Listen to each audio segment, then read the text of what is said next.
Olá pessoal, comandante Leonardo Matos aqui, esse é o nosso Conexão Geo número 234, hoje é sexta-feira, 12 de maio de 2023.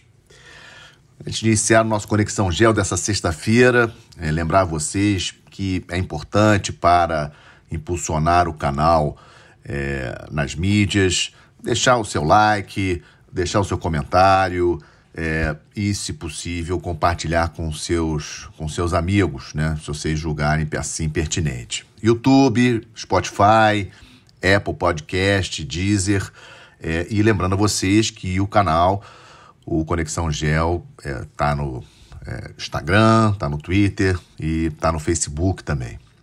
O tema principal que trago para vocês hoje, um tema diferente, né? Acredito que muitos de vocês não tenham conhecimento sobre esse assunto. Ontem, quinta-feira, a Noruega assumiu a presidência pro tempore do Conselho do Ártico. E assumiu de quem? Assumiu da Rússia. Essa presidência pro tempore do Conselho do Ártico, ela dura 2 anos e vocês devem imaginar que o que aconteceu ano passado, em fevereiro de 2022, quando a Rússia invadiu a Ucrânia. O Conselho do Ártico, que é formado pelos 8 países cortados pelo Círculo Polar Ártico, dos quais 6 são da OTAN e apenas a Suécia formalmente ainda não é, e a Rússia, obviamente.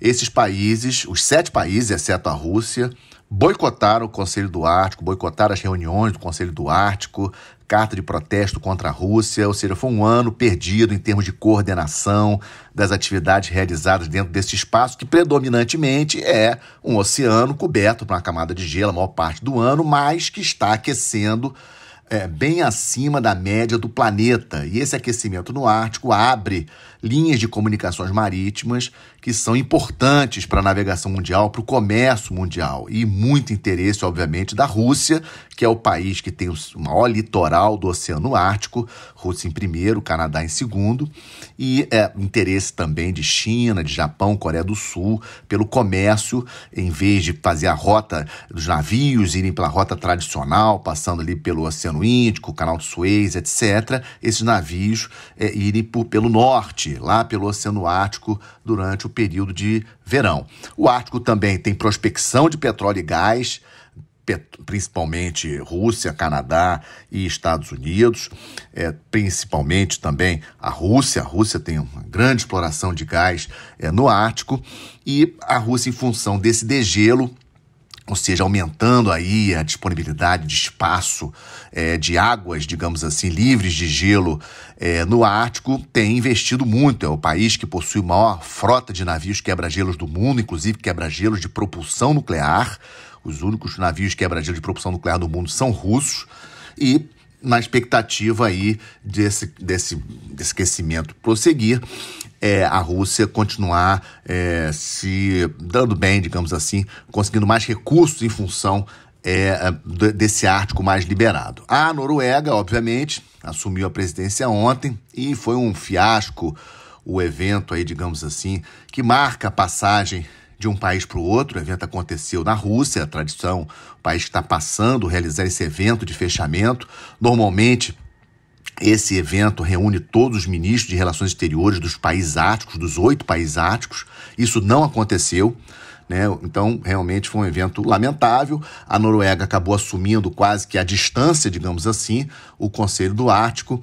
E lembrando a vocês que no Ártico, o Conselho do Ártico tem esses 8 países que votam as questões que são de interesse, principalmente coordenação de pesquisa, a parte de busca e salvamento marítimo naquela região, porque não fala de parte militar, não trata de parte militar, não trata da parte de digamos assim, exploração de petróleo e gás. Isso aí cada país tem a sua parte, tem a sua responsabilidade, mas a coordenação, né, principalmente das pesquisas no espaço do Ártico. Mas tem um detalhe importante, queria só deixar o conhecimento de vocês. 13 países são membros observadores do Conselho do Ártico, entre eles China, Índia, Reino Unido, França, Alemanha, Japão, Coreia do Sul, ou seja, importantes países. O Brasil não está lá. Aí vocês vão me perguntar, mas Leonardo, o Brasil está longe do Ártico. E eu vou dizer para vocês, a Índia também está longe do Ártico, Singapura também está longe do Ártico, relativamente Itália também, né? Está no Mediterrâneo, está até longe do Ártico relativamente. Ou seja, esses países são membros observadores. O Brasil é um país muito importante para estar fora de qualquer governança global. Temos que pensar nisso e eu tenho defendido bastante a necessidade do Brasil passar a fazer parte dessa governança do Ártico, no caso, Conselho do Ártico. Vamos seguir acompanhando um tema importante, quis trazer essa novidade para vocês. O segundo tema do Conexão, atualizando vocês em relação ao conflito da Ucrânia, né? Essa semana tivemos aí o Dia da Vitória, terça-feira, a parada lá em Moscou, o discurso do Putin, um discurso que culpou o Ocidente pela operação especial, né? A Rússia chama a guerra na Ucrânia de operação especial, acusou, obviamente, o governo da Ucrânia, chamando o governo da Ucrânia de pária do Ocidente, assim, em termos de desfile, né, o desfile militar sempre foi uma tradição nesse dia 9, é o feriado mais importante da Rússia, 20 regiões da Rússia não realizaram desfile em função do conflito, e o discurso do Putin, então eu achei aquele discurso um pouco que preparando o povo russo para algo pior que vem pela frente, ou seja, a necessidade do povo russo defender a Rússia contra o Ocidente. Então é algo também para nós registrarmos. A Ucrânia, por outro lado, mudou seu feriado, não será mais 9 de maio, vai passar a comemorar como comemora os países da Europa, por exemplo, no dia 8 de maio, dia da Europa, passou a chamar Dia da Europa, dia da vitória sobre os nazistas na Segunda Guerra Mundial, passará a ser comemorado na Ucrânia no dia 8.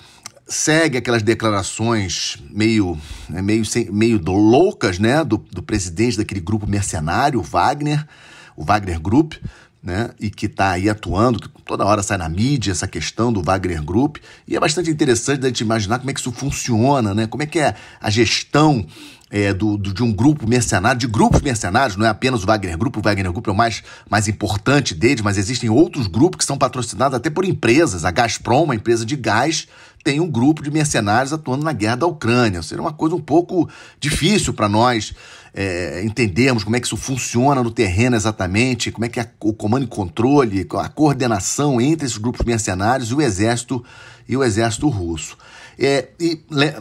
Também chamando a atenção de que qual é o objetivo do Prigozhin, né? O presidente do grupo Wagner, ele reclamando do exército russo, será que ele quer alguma posição aí nas eleições da Rússia em março do ano que vem, ou está querendo apenas distrair aqui o Ocidente, dando a impressão para a gente de desorganização ali na frente russa? Então algo também para a gente acompanhar.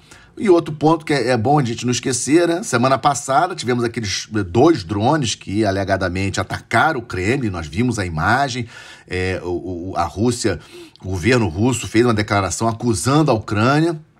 Ficou toda aquela expectativa de que a Rússia poderia retalhar de uma forma mais incisiva contra a Ucrânia, inclusive aí talvez contra o próprio presidente Zelensky da Ucrânia. Isso não aconteceu e até agora não vimos nada. A tal da contraofensiva ucraniana dá a impressão de que ela foi postergada em função aí do meio ambiente, ou seja, o terreno ainda muito enlameado em função das chuvas. Já tem gente falando que essa contraofensiva ucraniana já vai passar para junho e talvez até em julho. E para fechar esse tema do conflito, lógico, comentar com vocês a ida do nosso embaixador Celso Amorim, representante do presidente nessa parte de relações internacionais, assessor do presidente nas partes internacionais, a Kiev. Ele já tinha visitado a Rússia em abril e agora, essa semana, visitou a Ucrânia. Como eu já tinha falado daquela vez, volto a repetir, infelizmente o Brasil não tem peso no sistema internacional e não vai ser o mediador de um conflito tão complicado como esse, que não tem data para acabar, né? Tenho falado isso nas minhas aulas, nas minhas palestras. Não dá para prever quando esse conflito vai acabar. O Zelensky não vai ceder o território que a Rússia já conquistou da Ucrânia e nem o Putin vai devolver o terreno que ele já conquistou. Então agora não tem como. Temos eleições na Rússia em março do ano que vem, temos eleições na Ucrânia em março do ano que vem. para mim, o ponto de inflexão para ser bastante acompanhado, eleições dos Estados Unidos, novembro do ano que vem, novembro de 2024. Vamos agora para a parte do Estamos de Olho. Eleições gerais na Turquia, domingo, um tema de muita importância. A Turquia, país do G20, 85 milhões de habitantes, um país que tem uma posição geográfica importantíssima, ligação entre Europa e Ásia. Para esse conflito com a Ucrânia, então, controla a entrada do Mar Negro, não entra, ninguém sai se a Turquia não quiser. E o presidente, o Recep Erdogan, no comando da Turquia há 20 anos. E ele pode perder isso no domingo. Caso não tenha maioria, acima de 50%, teremos segundo turno no dia 28 de maio e a oposição está forte, está unida e podemos ter surpresas e o Erdogan perder essas eleições. Lembrando a vocês, essa política pendular, né, entre o Ocidente e a Rússia que o Erdogan faz, né, o Erdogan toda hora ali com contatos com o presidente Putin da Rússia, a Turquia com um comércio bilateral muito forte com a Rússia, e a Turquia faz parte da OTAN. O interessante é te lembrar que a Turquia é membro da aliança militar, né, da OTAN, mas o Erdogan ele faz essa política aí pendular, né, entre o Ocidente e principalmente a Rússia. Então, eleições domingo na Turquia, evento importantíssimo para nós acompanharmos. O candidato mais forte da oposição, o Kemal Kılıçdaroğlu, ele disse que, a princípio, a linha de ação dele é estreitar laços com a Europa, com o Ocidente, valorizar as instituições democráticas, principalmente a parte dos jornais e televisão na Turquia, que são bastante pressionadas, a imprensa, de uma maneira geral, bastante pressionada pelo Erdogan. Estamos de olho, muito importante. Outra coisa, estabilidade sul-americana, gosto sempre de falar do nosso entorno estratégico, processo de impeachment aberto no Congresso do Equador contra o presidente Lasso. Logicamente, a oposição ainda precisa de mais alguns votos para ter o número necessário para efetivamente derrubar o presidente, um assunto importante, estamos de olho. E elaboração da nova Constituição do Chile, tivemos aí, domingo passado, a eleição dos delegados do Conselho aí Constituinte, 50 delegados que vão elaborar a nova versão da Constituição. Vocês lembram que ano passado chegaram a elaborar uma versão, ela foi rechaçada no plebiscito em setembro do ano passado, não passou, não foi aprovada, foi considerado muito à esquerda, muito liberal essa Constituição, e logicamente, dentro dessa mesma vibe, a direita venceu a escolha desses delegados. 33 dos 50 delegados são de partidos de direita no Chile. Então, tudo leva a crer que a elaboração dessa nova Constituição chilena será uma Constituição moderada, né? Não será uma Constituição como o presidente Boric do Chile gostaria, uma Constituição mais à esquerda, mais liberal, será uma Constituição mais conservadora. Plebiscito marcado no Chile, 17 de dezembro. Ainda temos aí um caminhar aí pela frente até o plebiscito para aprovar ou não essa Constituição que será elaborada por esses 50 delegados. Vamos estar de olho, vamos seguir acompanhando. Outro tema que, obviamente, estamos acompanhando, crise no Sudão. Vocês devem ter notado que o assunto saiu da mídia, né? Porque já retiraram os principais ocidentais, digamos assim, do país, né? E aí a tendência é esquecer. Que nem Afeganistão, né? Você vê que Afeganistão, ninguém mais fala do Afeganistão. A situação no Afeganistão terrível. A situação no Iêmen, então, nossa, pior ainda do que do Afeganistão. Ninguém fala de Iêmen, ninguém fala de Afeganistão. E agora, essa semana, pararam de falar do Sudão. Parece que o Sudão já está em paz. E não está nada em paz. Continua o conflito entre os dois grupos. Um grupo militar aliado às Forças Armadas, aliados ao presidente, e essa milícia, digamos assim, esse grupo paramilitar aliado ao general vice-presidente. Então, uma loucura. Só para vocês terem uma ideia, a Unicef informou 450 mil crianças já foram obrigadas a sair dos seus lares por conta do conflito. Um dado aí que eu observei ontem, né, e registrei para passar aqui para vocês. Então, grande preocupação também com o entorno do Sudão, os países ali do entorno, países muito pobres, né, que estão recebendo essa leva de refugiados aí, uma preocupação, estamos de olho.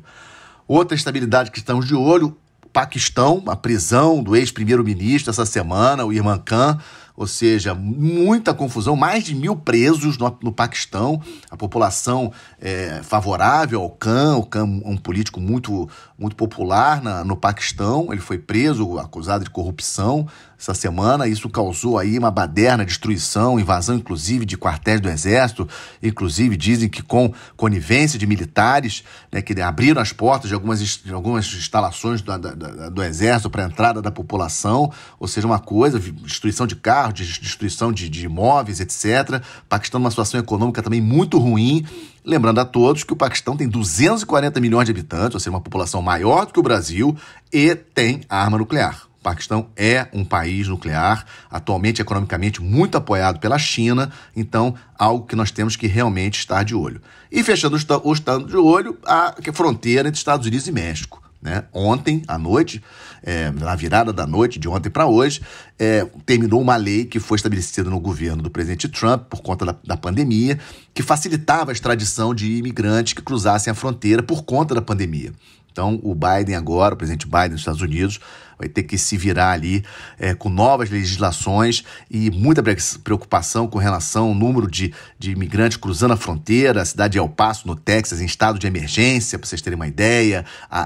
Alguns números que vi em algumas reportagens, falando até de 10 mil imigrantes de vários países, não só do México, América Central, Caribe, América do Sul, venezuelanos, cruzando a fronteira para os Estados Unidos por dia. 10 mil por dia.